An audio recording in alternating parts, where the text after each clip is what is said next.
सोचिए अगर आपके शरीर पर एक ऐसा बिंदु हो जो जो आपके पूरे स्वास्थ्य का मास्टर कंट्रोल हो। हम्म। एक ऐसा केंद्र जहां से आप अपना पाचन, अपना तनाव, यहाँ तक कि अपनी त्वचा की चमक को भी नियंत्रित कर सकते हैं। ये सुनने में किसी कल्पना जैसा लगता है, पर ये कोई कल्पना नहीं बल्कि एक प्राचीन विज्ञान है जो हमारी रोजमर्रा की जिंदगी में ही छिपा हुआ है। और ये वो विज्ञान है जो हमारी नजरों के ठीक सामने है, लेकिन हम अक्सर इसे देख नहीं पाते। हम इसे बस एक निशान मानकर भूल जाते हैं। बिल्कुल। आज हम उसी केंद्र बिंदु यानी नाभि की दुनिया में एक गहरी यात्रा पर जा रहे हैं। चलिए।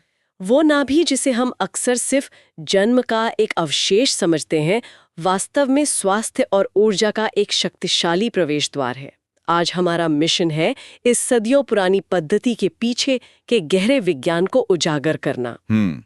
ये जानना कि आखिर ये काम कैसे करता है। हाँ, कि कैसे प्राचीन ज्ञान और आधुनिक जीव विज्ञान मिलकर हमें बताते हैं कि नाभि पर तेल लगाना क्यों इतना चमत्कारी रूप से काम करता है। चलिए इस पर एक गहरी नजर डालते हैं। इसकी शुरुआत शायद इसी सवाल से होती है कि हम नाभि को देखते कैसे हैं, एक शारीरिक निशान के तौर पर या शरीर के केंद्र के तौर पर। सही बात है। जब हम नाभि के बारे में सोचते हैं तो ज्यादातर लोगों के दिमाग में बस यही आता है कि यहाँ गर्भनाल जुड़ी हुई थी। लेकिन पारंपरिक ज्ञान इससे कहीं ज्यादा महत्व देता है ना? कहीं ज्यादा। ये दृष्टिकोण बहुत ही सीमित है।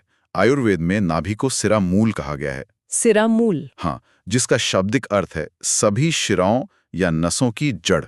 ये शरीर का मतलब उद्गम स्थल है। वाह! इसे नाभि मर्म भी कहा जाता है, जो 107 मर्म बिंदुओं में से एक प्रमुख मर्म है। ये एक ऐसा जंक्शन है जहां शरीर की 72,000 नाड़ियां यानी ऊर्जा चैनल आकर मिलती हैं और फिर पूरे शरीर में फैलती हैं। 72,000! ये तो शरीर के सूचना और ऊर्जा नेटवर्क का एक तरह से सेंट्रल स्टेशन या मेन सर्वर रूम जैसा हुआ, जहां से हर कनेक्शन निकलता है। आपने बिल्कुल सही समझा। ये शरीर का मुख्य वितरण केंद्र है और इसी से जुड़ी एक पारंपरिक मान्यता भी है, जिसे पिचोटी विधि कहते हैं। पिचोटी विधि? जी। इसके अनुसार नाभि के ठीक पीछे एक पिचोटी ग्रंथि होती है। ऐसा माना जाता है कि इस ग्रंथि में तेल के औषधीय गुणों को सोखकर इन 72,000 नाड़ियों के माध्यम से पूरे शरीर में पहुंचाने की एक अद्भुत क्षमता है। अच्छा। तो ये सिर्फ एक निशान नहीं है, ये जीवन का वो मूल स्रोत है जहां से हमारा भौतिक अस्तित्व शुरू हुआ। चलिए अब इसको थोड़ा खोल कर देखते हैं, क्योंकि यहीं पर बात वाकई दिलचस्प हो जाती है। ये तो ठीक है कि पारंपरिक ज्ञान इसे इतना महत्वपूर्ण मानता है, लेकिन नाभि पर तेल की कुछ बूंदें डालने से इतने गहरे और इतने अलग-अलग प्रभाव कैसे हो सकते हैं? इसके पीछे का आधुनिक विज्ञान क्या कहता है? इसके असर को हम 3 मुख्य वैज्ञानिक तंत्रों के माध्यम से समझ सकते हैं, और जब हम इन्हें समझते हैं तो ये जादू असल में बहुत ही उन्नत जीव विज्ञान लगने लगता है। पहला तंत्र है त्वचा के माध्यम से एक सीधा प्रवेश द्वार, या कह सकते हैं ट्रांसडर्मल गेटवे। ट्रांसडर्मल मतलब त्वचा के पार। पर हमारी त्वचा तो एक बाधा की तरह काम करती है, हमें बाहरी चीजों से बचाने के लिए। तो नाभि की त्वचा में ऐसा क्या खास है? बहुत अच्छा सवाल है। नाभि की त्वचा शरीर के बाकी हिस्सों से बहुत अलग होती है।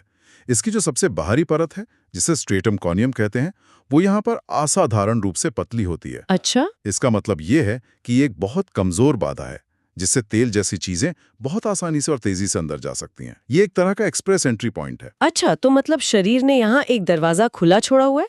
पर तेल ही क्यों? पानी या कुछ और क्यों नहीं? क्योंकि ज्यादातर औषधीय तेल जैसे तिल, अरंडी या बादाम का तेल, ये लिपोफिलिक होते हैं। लिपोफिलिक, ये क्या होता है? ये एक तकनीकी शब्द है जिसका सीधा सा मतलब है कि वे वसा में आसानी से घुल जाते हैं। अब सोचिए, हमारी हर कोशिका की बाहरी झिल्ली भी तो वसा यानी लिपिड से बनी होती है। तो इसका मतलब तेल और हमारी कोशिकाएं एक ही भाषा बोलते हैं, वसा की भाषा। इसीलिए उन्हें अंदर जाने के लिए किसी चाबी की जरूरत नहीं पड़ती, वो बस एक दूसरे में घुल जाते हैं। एकदम सही।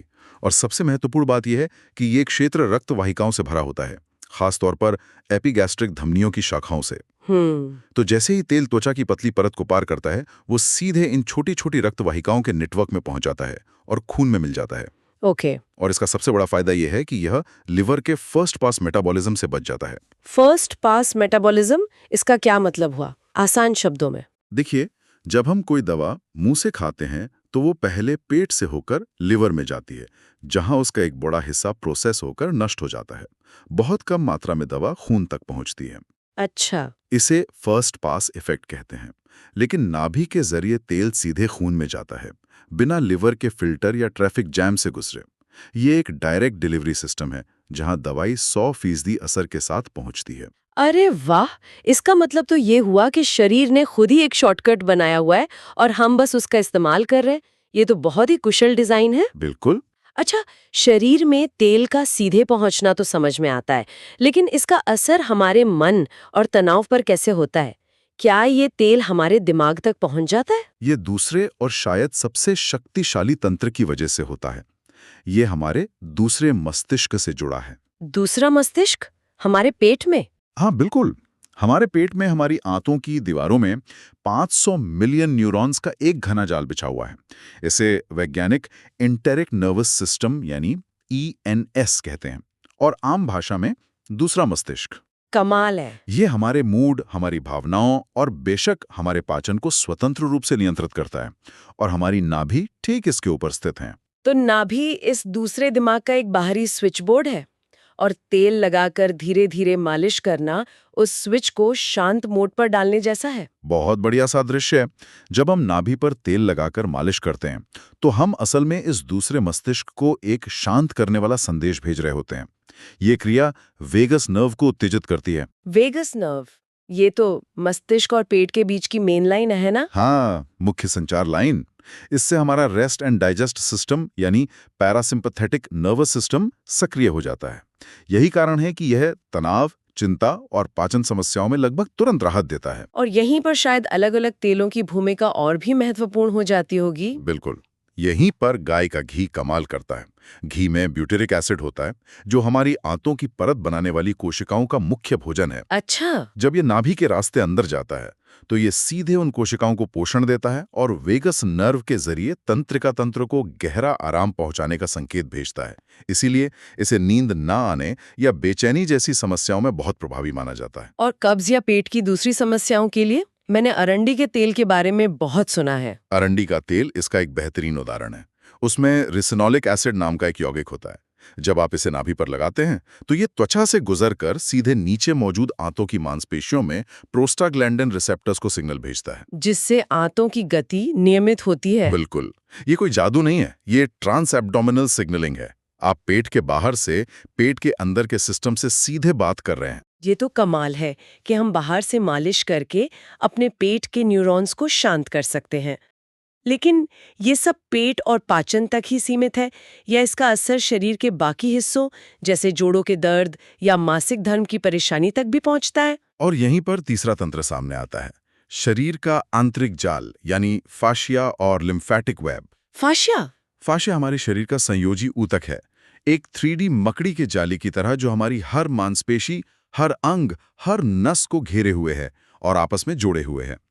ये शरीर का आंतरिक संचार नेटवर्क है। और नाभि इस फैशियल वेब का केंद्र बिंदु है, एक तरह का जंक्शन। तो ये एक तरह का आंतरिक इंटरनेट है और नाभि उसका मुख्य कनेक्शन हब है जहां से सारे तार निकलते हैं। एकदम सही। और यहाँ एक बहुत ही विशिष्ट शारीरिक कनेक्शन भी है। नाभि के ठीक पीछे मीडियन अम्बिलिकल लिगामेंट होता है, जो गर्भ के समय के यूरेकस का अवशेष है। ये लिगामेंट सीधे मूत्राशय यानी ब्लैडर से जुड़ता है। अच्छा। यही वजह है कि नाभि चिकित्सा मूत्र संबंधी समस्याओं और मासिक धर्म के दर्द में इतनी प्रभावी है, क्योंकि ये उस हिस्से से जुड़े रास्ते पर सीधे काम करती है। तो जिसका जिक्र शुरू में हुआ था वो पेचोटी ग्रंथि, वो क्या है? क्या आधुनिक विज्ञान में उसका कोई जवाब है? इसमें सबसे दिलचस्प बात यही है, जिसे प्राचीन ज्ञान ने सहज रूप से पेचोटी ग्रंथि कहा, वो वैज्ञानिक रूप से नाभि के पीछे मौजूद लसिका ग्रंथियों यानी लिम्फेटिक नोड्स के घने समूह से हूबहू मिल खाता है। ओह। ये हमारे शरीर की जल निकासी प्रणाली और रोग प्रतिरोधक क्षमता का एक महत्वपूर्ण केंद्र है। एक तरह से शरीर का डिटॉक्सिफिकेशन हब। तो अगर हमें शरीर की सफाई या इम्यून सिस्टम को मजबूत करना हो, तो इस लसिका प्रणाली को कौन सा तेल सबसे ज्यादा उत्तेजित करेगा? इसके लिए नीम का तेल सबसे शक्तिशाली माना जाता है। नीम में निम्बिडिन जैसे शक्तिशाली रोगाणुरोधी और सूजन रोधी यौगिक होते हैं। जब इसे नाभि पर लगाया जाता है, तो यह सीधे लिम्फेटिक सिस्टम में प्रवेश करके खून को साफ करने और शरीर की आंतरिक सूजन को कम करने में मदद करता है। अच्छा, इसीलिए ये त्वचा के संक्रमण और एलर्जी में इतना कारगर है? जी। तो हमने देखा कि कैसे घी नर्वस सिस्टम को शांत करता है, अरंडी का तेल पेट के लिए है और नीम खून साफ करता है। ये स्पष्ट है कि सही काम के लिए सही तेल का सिद्धांत यहाँ पूरी तरह लागू होता है। बिल्कुल। हर तेल में अलग अलग सक्रिय यौगिक होते हैं जो अलग अलग प्रणालियों को लक्षित करते हैं। जैसे सरसों का तेल, उसमें एल्लेल आइसोथियोसाइनेट होता है जो शरीर में गर्मी पैदा करता है और रक्त संचार बढ़ाता है। तो ये सर्दियों में जोड़ों के दर्द या फेफड़ों की जकड़न के लिए बेहतरीन होगा? हाँ, बिल्कुल। और त्वचा और चेहरे की चमक के लिए कई लोग कहते हैं कि नाभि में तेल लगाने से होंठ नहीं फटते और चेहरा चमकता है। ये कैसे काम करता है? ये तले तंत्र यानी ट्रांसडर्मल गेटवे का सीधा नतीजा है। जब आप बादाम या नारियल का तेल नाभि में डालते हैं तो उनमें मौजूद विटामिन ई और फैटी एसिड्स सीधे खून में पहुंचकर पूरे शरीर में फैल जाते हैं। तो ये एक आंतरिक मॉइस्चराइजर की तरह काम करता है। बिल्कुल, जो त्वचा की कोशिकाओं को अंदर से पोषण देता है और नतीजा बाहर चेहरे पर चमक और मुलायम त्वचा के रूप में दिखता है। जब हम इन सब तंत्रों को एक साथ देखते हैं, त्वचा का सीधा रास्ता, दूसरे दिमाग से कनेक्शन और पूरे शरीर में फैला हुआ फेशिया का जाल, तो ये सिर्फ तेल लगाना नहीं लगता।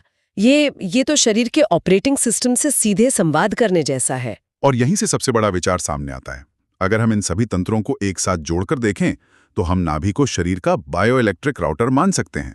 बायोइलेक्ट्रिक राउटर, ये तो बहुत शक्तिशाली विचार है। बायोइलेक्ट्रिक मतलब ये सिर्फ रासायनिक नहीं बल्कि विद्युतीय भी है, जैसे हमारे शरीर में तंत्रिका संकेत दौड़ते हैं। हाँ, मानव शरीर सिर्फ रसायन विज्ञान नहीं है, ये भौतिकी भी है। हमारे शरीर में लगातार बिजली के संकेत दौड़ते हैं और नाभि हमारे शरीर का ज्यामितीय केंद्र है, उसका सेंटर पॉइंट। ये एक ऐसा बिंदु है जहां से ऊर्जा और सूचना सबसे कुशलता से वितरित हो सकती है, ठीक एक वाईफाई राउटर की तरह जो सिग्नल को हर दिशा में बराबर भेजता है। और ये नहीं भूलना चाहिए कि यही वो जगह है जहां से हमें जीवन मिला। गर्भ में 9 महीने तक पोषण से लेकर ऑक्सीजन तक सब कुछ हमें इसी के जरिए मिला। तो शायद यहाँ के ऊतकों में एक तरह की सेल्यूलर मेमोरी हो, एक खास बुद्धिमत्ता। बहुत गहरा संबंध है। ये जीवन और पोषण का हमारा पहला स्रोत थी। ये बहुत संभव है कि यहाँ के ऊतकों में एक विशेष सिग्नलिंग क्षमता हो जो शरीर के बाकी हिस्सों में नहीं है। चले इसे एक शक्तिशाली सादृश्य से समझते हैं। बताइए। अगर हमारा शरीर एक बड़ा शहर है तो हमारा मुंह एक व्यस्त राजमार्ग है।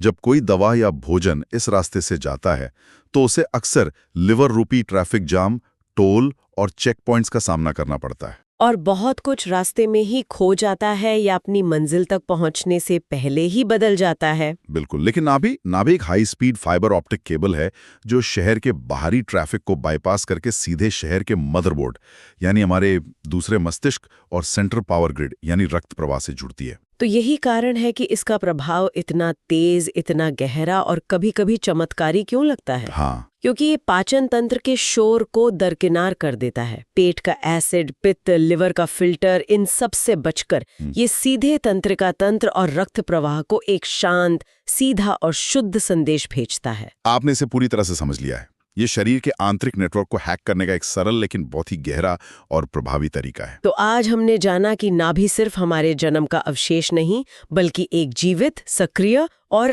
कह सकते हैं बुद्धिमान केंद्र है। एक ऐसा शक्तिशाली बिंदु जहां प्राचीन प्रथाएं और आधुनिक जीव विज्ञान एक साथ मिलते हैं और एक दूसरे की पुष्टि करते हैं। बिल्कुल, ये एक बायोइलेक्ट्रिक राउटर है जो हमारे तंत्रिका तंत्र और रक्त प्रवाह से संचार की एक सीधी लाइन है।